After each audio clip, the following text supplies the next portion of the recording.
Behind everyone and every great business, there's a great story. Stories are all around us, and we use them to connect with each other, connect the dots backward, and make sense of the world around and ahead of us. Our brains are wired for storytelling. It showcases the characteristics that make you unique and relatable and helps you build trust. And so whether you are a real estate developer or an agent or an investor or a government authority or have any vested interest in real estate as a stakeholder, we would love to hear or would love to tell your story rather. Leave a great impression and influence the world through it. Today, our guests are Dr. Kennedy and Mrs. Ngozi Nnadi, CEO and ED, Pennec Nigeria Limited, here to tell us their authentic real estate story.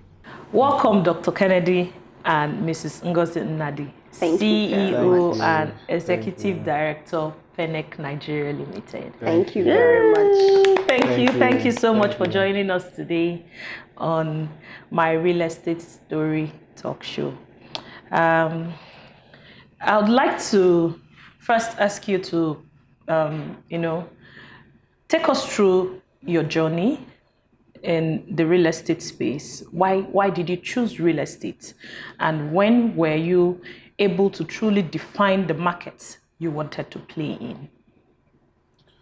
Okay, so real estate has been part of our story, our life. I think it's one of the professions that is life, apart from food or clothes, is that every life is embodied into real estate. Okay, it started off not so intentional at the beginning. We started off, of course, every other person, young guy, trying to make ends meet and all that. We have a couple of lands somewhere down Lagos, Abuja, those days.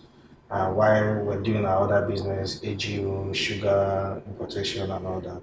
And then we had issues, bringing in sugar into the country after, borrowing some funds from friends and all that.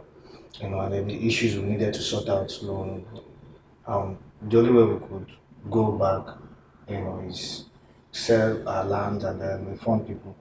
But when you want to sell something and it's not well packaged, people price you so unnecessarily. So we had to package ourselves.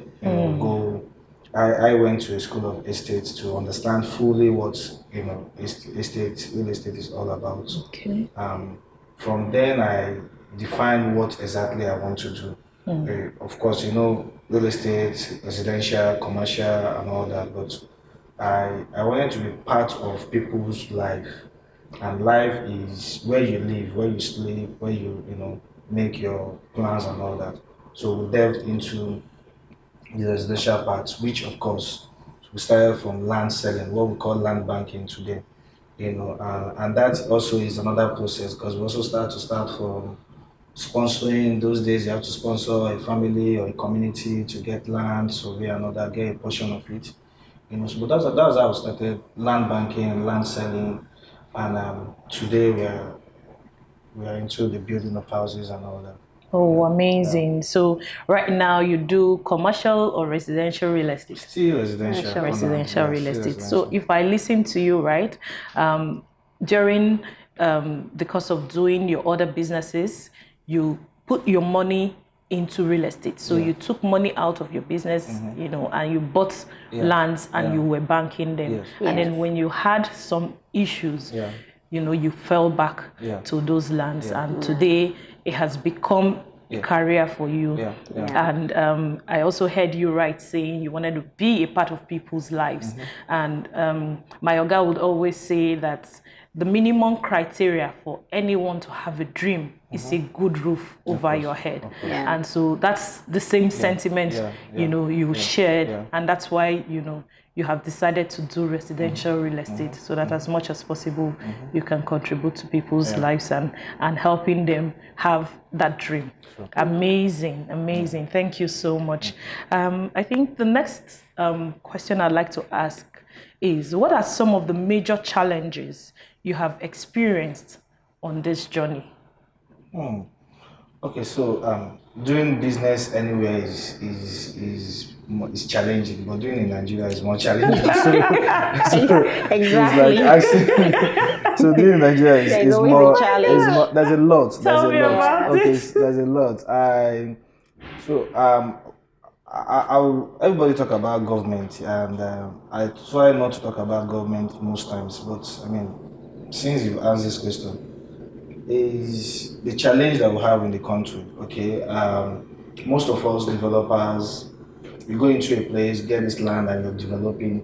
It means you have to provide light, roads, electricity, everything. And then when you do all this, you still have to pay the tax. I mean, the guys at the tax office do not care.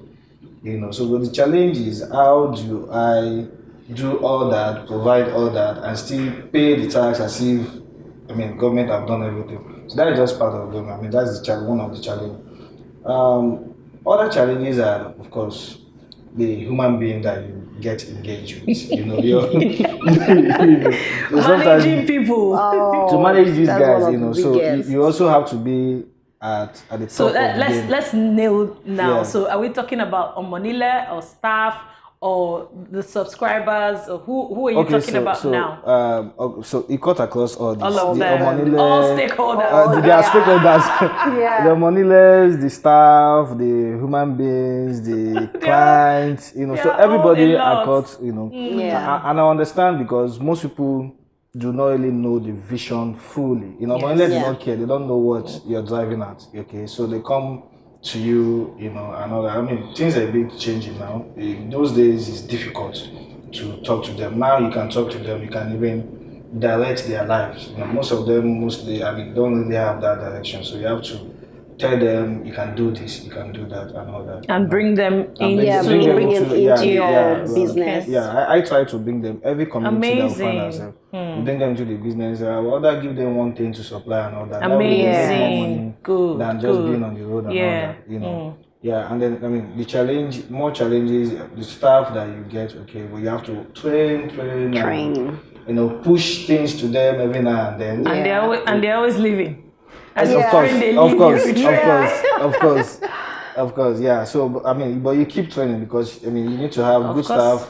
You have to keep running with your vision. Yes. So those are just some of the challenges. Madam, do you want to speak to us about some of the challenges you have experienced, during the course of your job in the real estate space? Yeah. So because I do most of the administrative, oversee most of the administrative work, and I do a little bit of the on-site supervision. So it's mostly the human beings that are challenging. And being a woman, being a woman space as well. That is that is masculine. So sometimes when you come into the site and you see something wrong and you want to address it, and it's a man that is doing the job, they will be looking at you like, who are you talking to me? But you have to put your foot down and say, this is what I want, this is how I want it done, this is what I'm looking at, and that's it. Then when it comes to the office, and communicating your vision most times is they don't grab it immediately, because most of them, they are not patient enough. And they're not seeing the big picture. Yes, they're not seeing the big picture with you. So, and you have to constantly, hold them by the hand to show them this is where we're going to. And it takes time for them to understand, but when they do, they stick with you. Amazing. It's quite a journey being an entrepreneur, but you seem to be doing well, both of you. So I come back to Dr. Ken. I'd like to ask, what was the deal that gave you your first major break?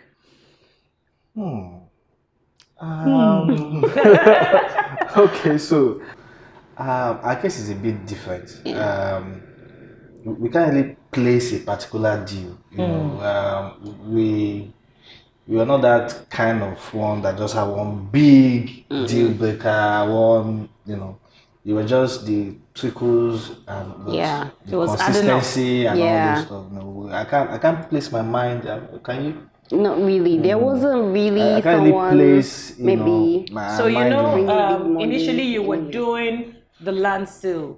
I'm thinking something must have, you know, informed the decision to go into residential, because initially you started with land banking and selling. So how did you then transcend from that, selling land into residential? Okay. Was there a deal that, you know, was there a conversation? Was there what preempted? Yeah, it wasn't actually about a deal. It's just we had a plan.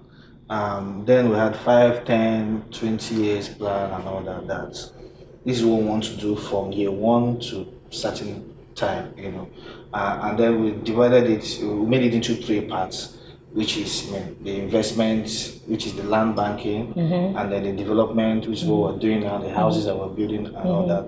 And then there's the last part that is management. Okay, because I mean, I can't tell you we'll build all 2 our years. So there's a time for you to assess and allow the ones, I mean, other guys do what So you're thinking sustainability. Yes, sustainability from what we've done over the years. Yeah. So at the moment is development. Part of these 3 stand that we have is development.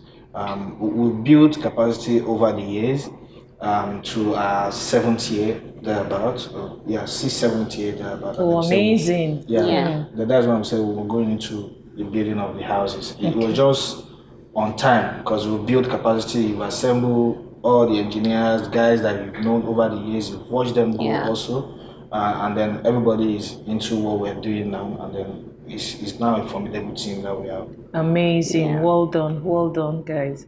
Okay, so let's go to the next question would be, have you ever lost money, you know, in any of these deals? Doing real estate, have you lost money? Have you gotten a moneyless to bite your fingers a bit, or agents in quotes? What advice would you give someone starting out on their first deal so they don't make the same mistakes that you have made in the past? I mean, we've lost quite A lot. huge amount of money. If you're in this industry and you've not lost, I mean, God help you. You must come from another planet. We've lost a whole lot. Some are still owing us till date.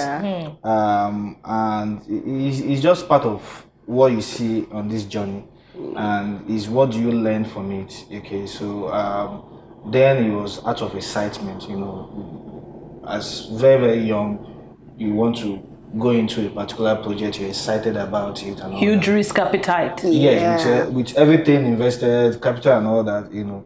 When looking at some things, you know, sometimes you need to sit back, close the tea, you know, dot the I's and all that. Do you want to share some of those things that you learned? So one particular one was documentation. Documentation. Which is a major concern. Which is key.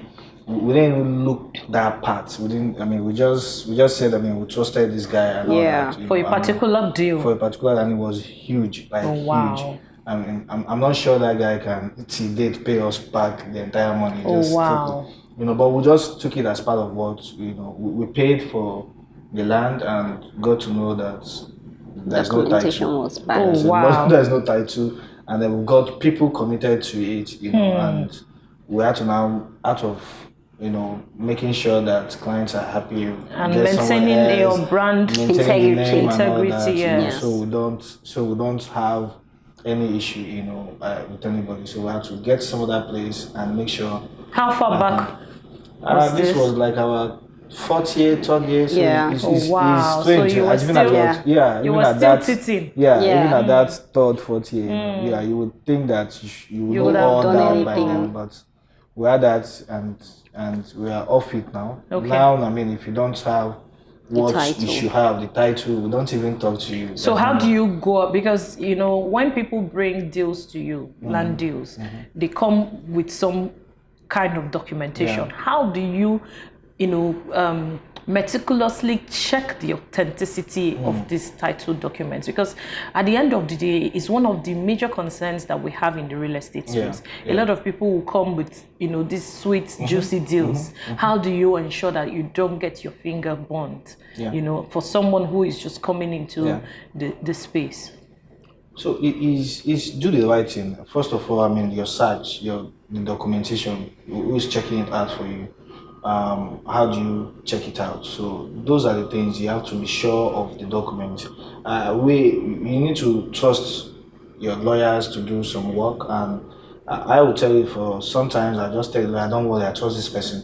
But now, when they say, hey, hold on, I have to, but you have to do those search and be sure. At a point, you have to even do what a lawyer would do.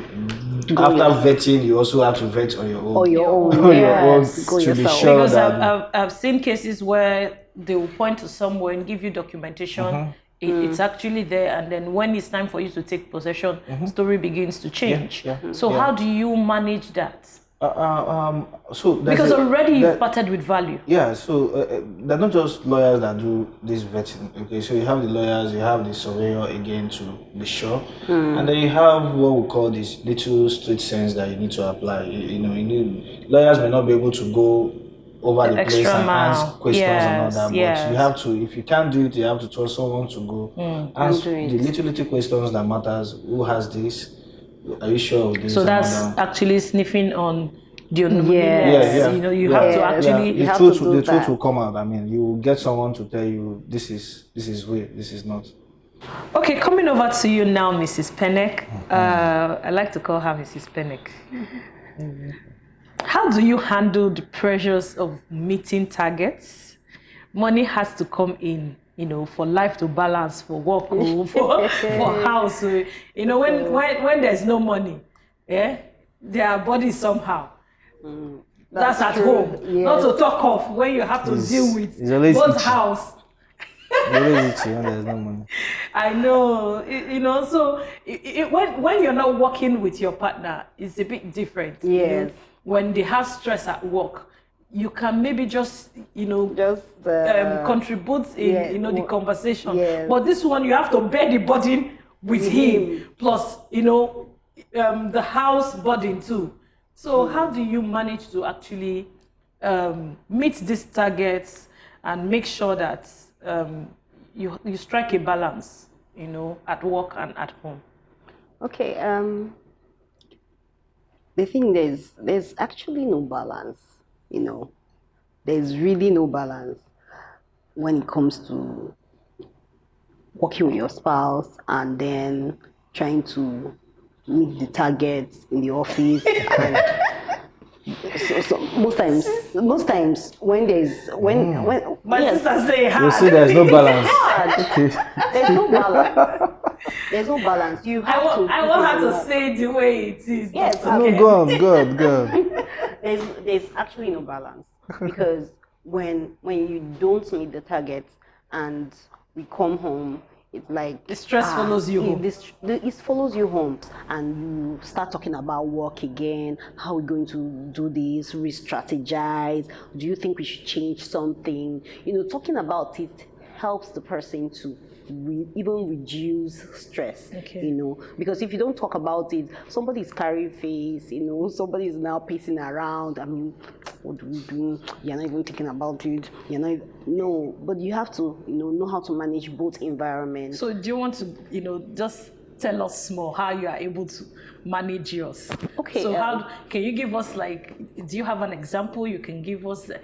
How have you been able to do it over the past almost a decade now? Okay, there's no really. I don't really have any formula. Yeah. But I really like to talk about, what do you think we should do? Do we re-strategize? So you always want to seek his guidance. Yes. Do we re-strategize? What do you think we should do? Talking about it is actually what brings the solution. And he's a very hardworking person. And let's blow Dr. Ken's trumpet. It's not easy. So he continues to tweak whatever we are doing. You know, on my own end, I'll continue to encourage the people, my team. Okay, I think we should do this. Why not do that? You know, it's all about teamwork.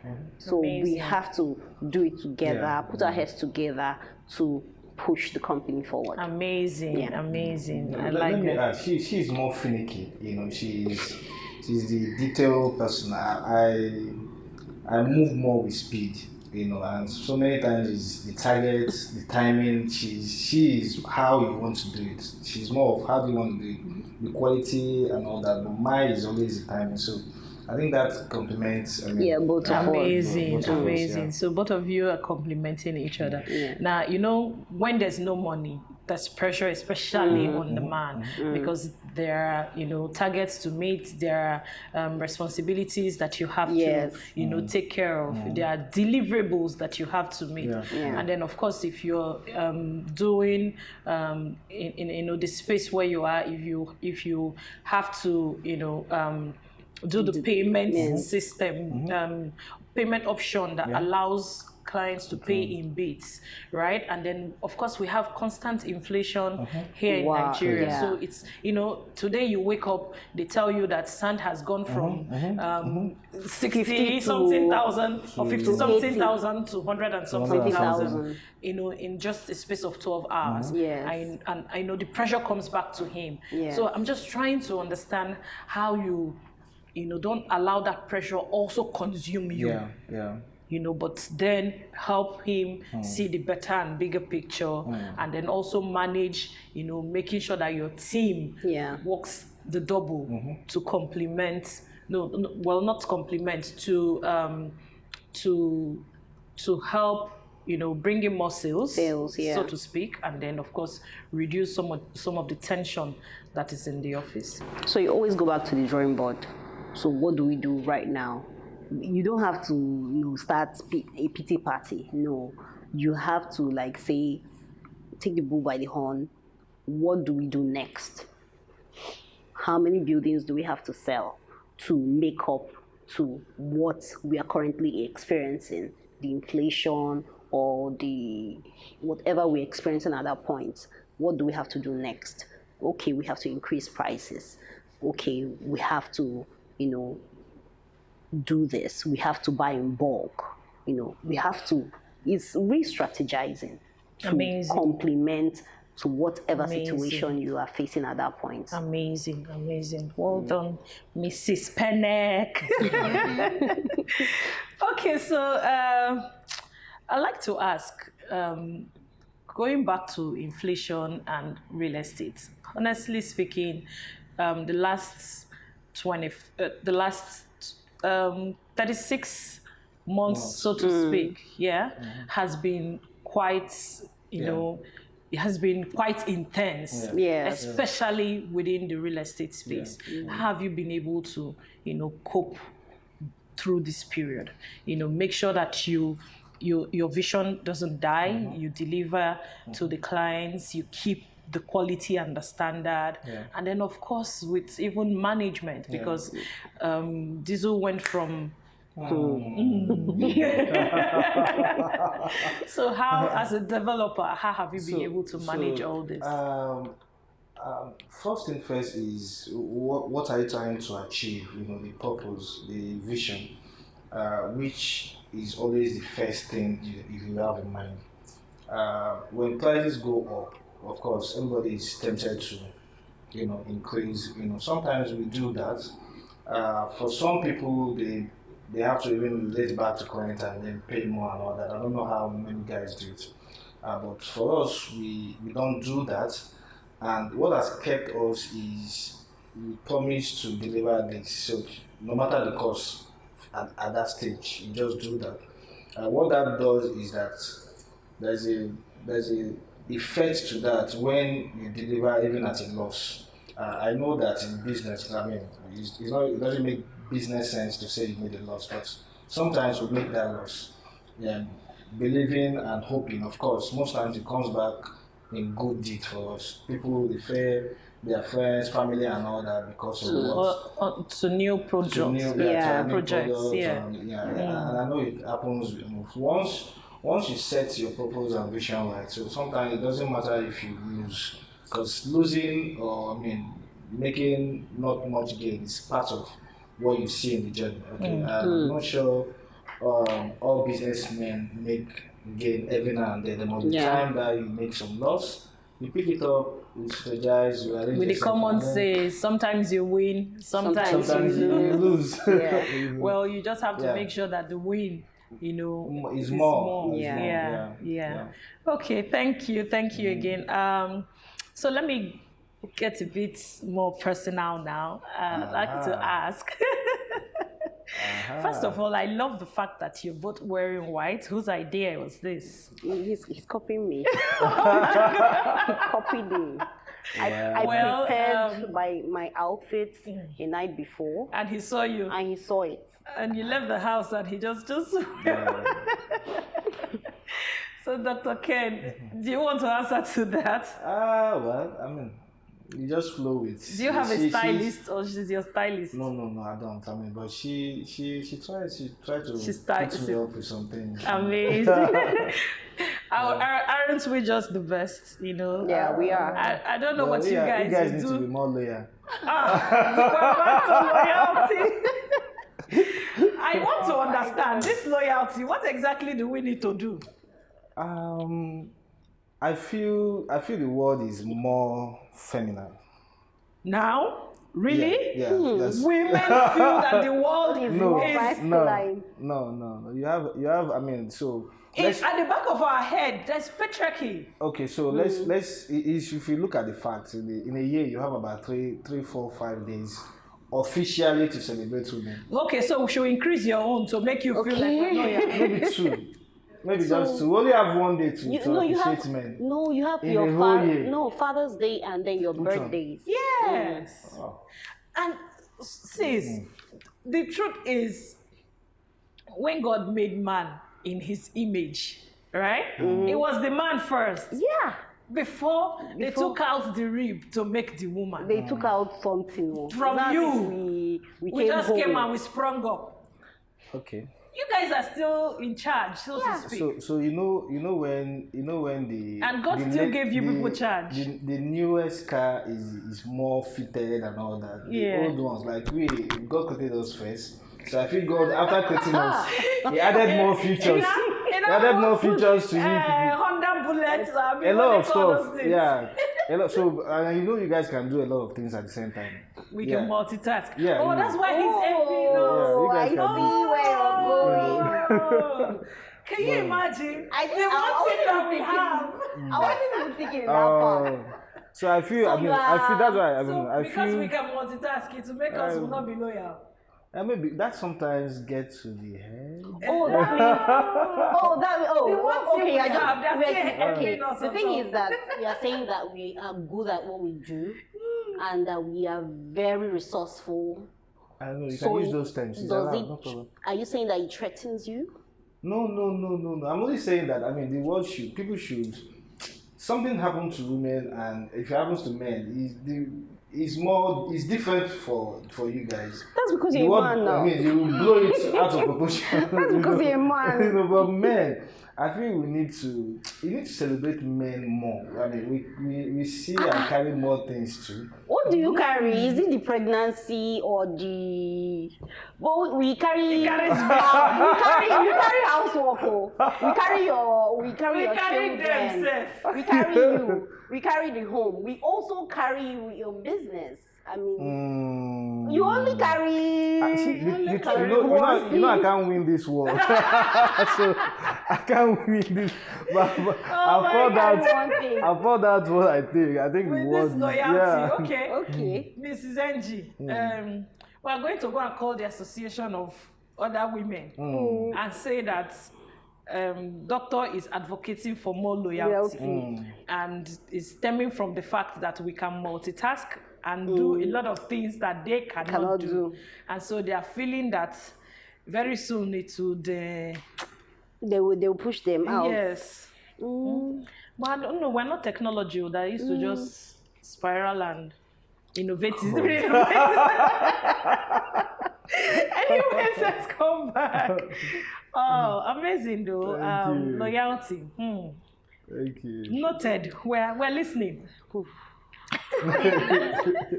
Okay, so I'd like to ask, whose idea was it for you to work together? Under the same roof. Whose idea was it? I think it was just the circumstances we found ourselves at that point. Someone must have mentioned it somehow. She was working, in a real estate firm. Okay. Yeah, and I've always been in real estate.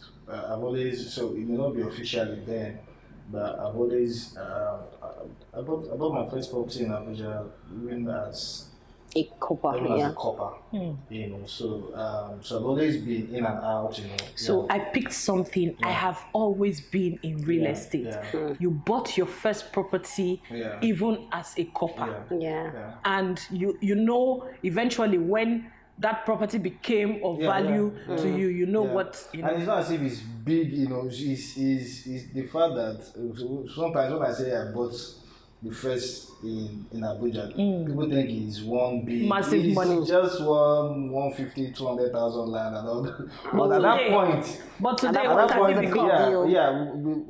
point you would have just take it to maybe club and all blow that, it, blow it all. But I've always been, if you live in Lagos and you have landlord issues with your parents and all those stuff, you just know that the earlier you start. And so for you to be able to survive in this space, just tell us, doctor, for you to be able to survive in this space, in real estate, or to be an investor in real estate, what does it take? Very deep. Focus. Self-denial, focus. And then instead of living the baby boy or baby girl life, big boy. Yes, life you deny yourself for a couple of years. Yes. You're focused, and that's it. And that's really that's what happened. And then being selfless again, because it's not just the money. Is that you want to add your little bit to whatever we're doing in the country or wherever you find yourself. And then a bit of self-denial. Yes. Yeah. There's this word that I use these days, nation building. Okay, nation building. The guys that have built the Dubai, the best cities in this world, to a great extent, I feel there are more developers than legislators. To a great extent, I feel there are more developers because how do you bring up a city of, say, desert to cities of highlights and all that? Beautiful. So this is adding more nation building to whatever you're doing. Amazing. Okay, so going back to the question, whose idea was it to work together under the same roof? So you were telling me she was working in a real estate. She was working in a real estate company. I've always been in real estate, in and off, whether I'm buying for myself or I'm just investing. Like I said, I bought a land in Abuja even as a copper. So I've always been, even for my friends, if anyone is building, I'm always the first to always go there to look at what they are doing and all that for free. I just want to see things. You had that interest. Yes, this interest. I don't even need you to pay me and all that.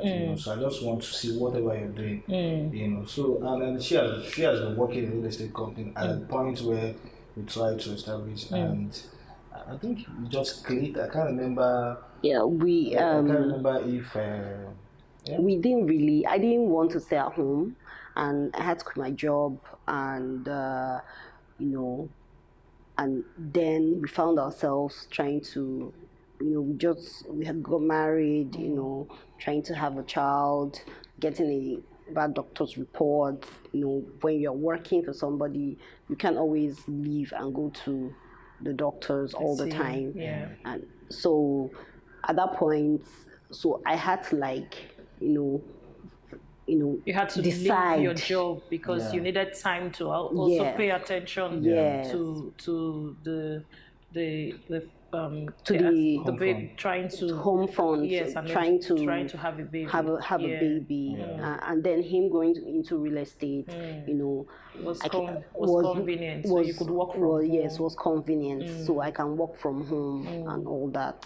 So it just clicked. I wanted to be at my job. So did you suggest to him that you were going to join him, or how did it work? Like, okay, so you know how you start off with, I mean, you were, then it was me being the secretary, being the accountant, being the utility staff, being the side guy, being, Utility sometimes, staff. in fact, I think at the point I can chat surveys. Yes. Yeah, at the point I can, because I mean, I started off with squatting with the surveyor. So all those things that surveyor do, these days I even tell my surveyor, I can do this stuff. I can pick points and all those stuff. And then she's there. She got all the grades. She knows the numbers too.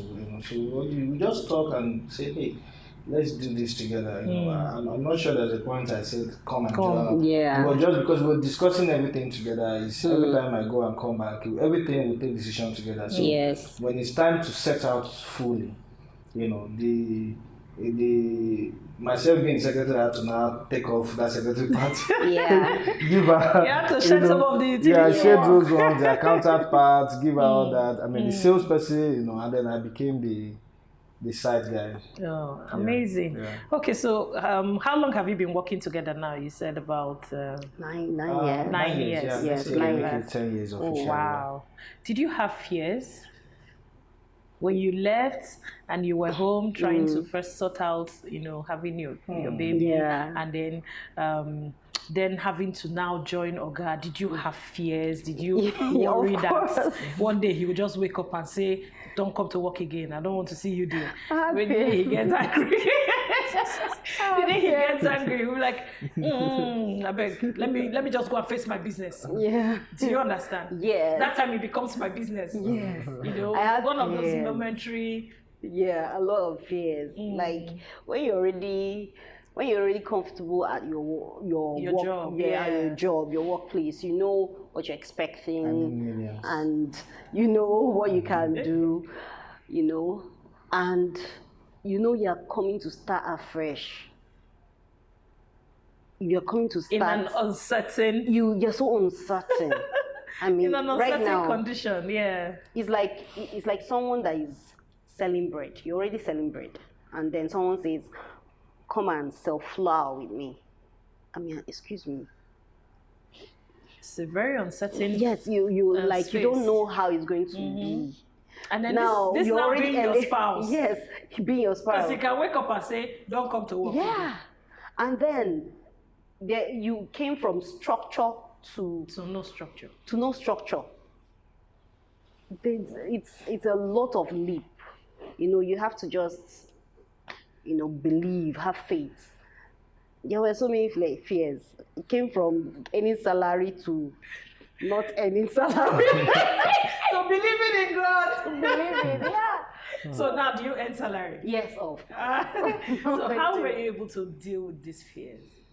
Okay, I would say because growing up, my parents told me how they started. I think that's how I came to believe in his vision. So they told me how they start. My mom always told me that story, so it stuck with me.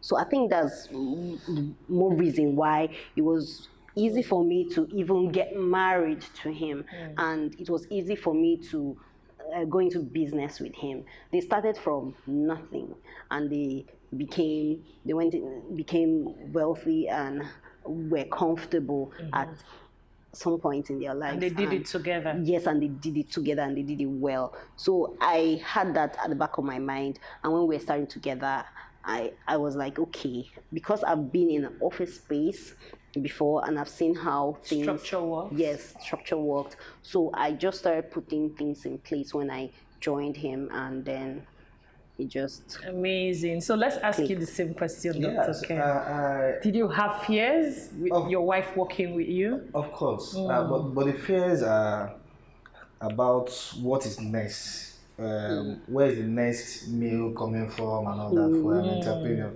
which you don't know. It's just that you take that risk and then you move, But I see, so every now and then I see myself being very privileged, because it's not every man have have what we have or have what I have during life. And when I say life, when you're married to someone that you're doing life and you're doing business together with, amazing. I mean, it's different.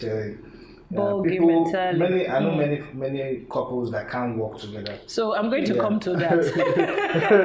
I can't work together. So I feel very, honored and grateful because something is going through your head, and because you always discuss, and when you discuss, ideas just flow out and all that. So the fears were short-lived. Well, it wasn't like now. Then there were fears, but it's off. So you mentioned something. Some people can't work with their spouse. Why is that? This is someone who you're doing life with, so to speak. Yeah. You share your bed, your life, and everything. So why can't you share business and money with? Well, so I know I've heard a lot of guys say that their wife don't even know the exact amount they have. In fact, some don't know the things their spouse. Yeah. So it works both ways. So at that level, you just know that kind of person can work with their wife. So, but for us is knowing what you're good at. Yeah, knowing what you're good at. Complementing each other's strengths and weakness. Flow with that, like she has eyes for. She has more eyes in building than I do. To date, I don't know why and how, but when she comes into a place, she sees those straight line and not straight line. It takes me about 2 days to really see it. And then she's not an architect, but she can explain or ask architects questions on the that drawings. They begin to wonder where is she from and all that. Mine is, you guys do what you need to do. Let's just when get it done. And then when you have to do all that, how long will it take? It's just let's do it. The other nitty gritty. Yeah, she can. So she compliments. Yeah. Amazing. Like I love what I hear.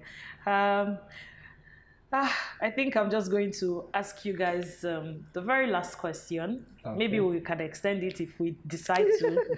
So when you disagree at work, do you bring it back home? So let's not lie about that.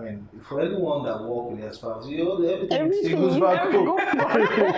Everything still goes back home. You talk about work at work. You talk about work at home. You do all that. I think once it's fun, once you love what you're doing, then it does not matter when and when you have a common vision. Yes. It's when you don't like what you're doing, then you can discuss it. Even if you like it, if both of you are not on the same road, you don't have a common vision, then the other person would take exceptions to a lot of things. But when you know where your direction is and you're both working towards it, then settling disputes becomes easier. Another thing I want to add, another thing I want to add is knowing who your partner is. Yes, because it started from the onset when we got married. When we have disagreements, he doesn't want it to last for more than 5 minutes. When we talk about it, I want to quarrel. The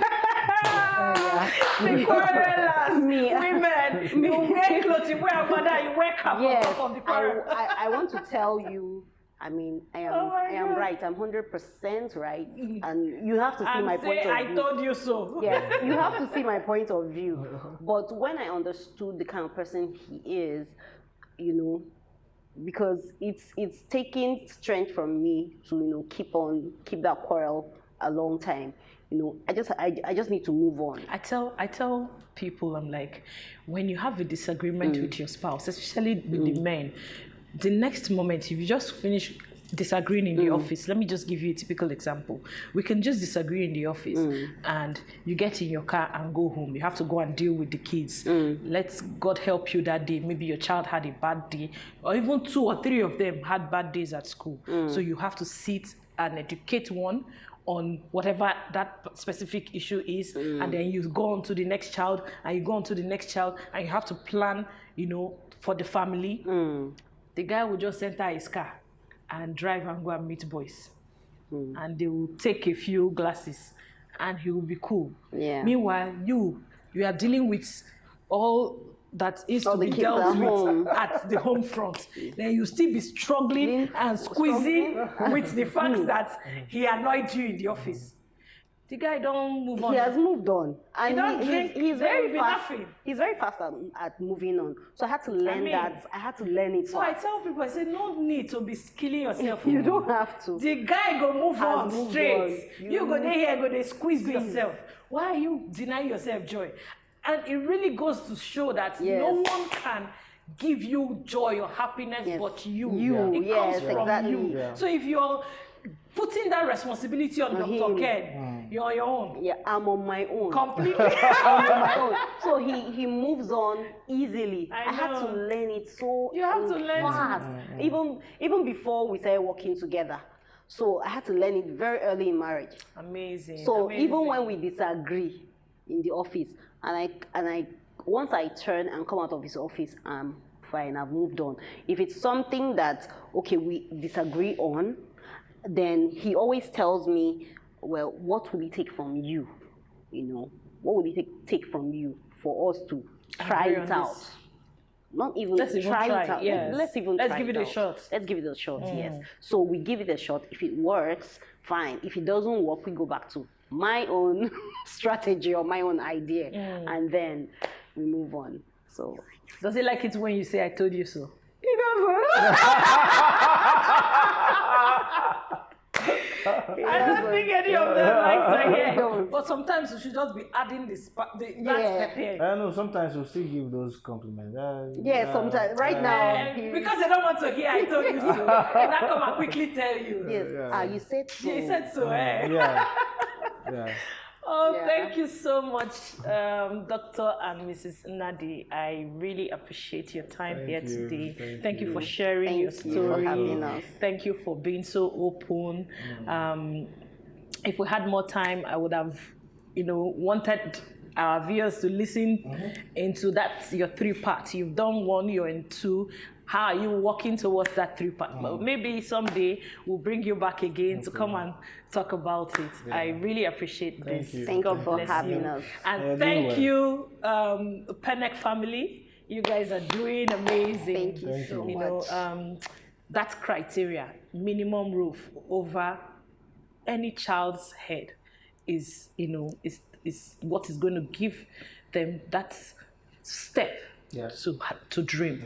And being a couple in that space, thinking of other people, thinking of that child, when you were growing up, if you had a good roof, then you're lucky.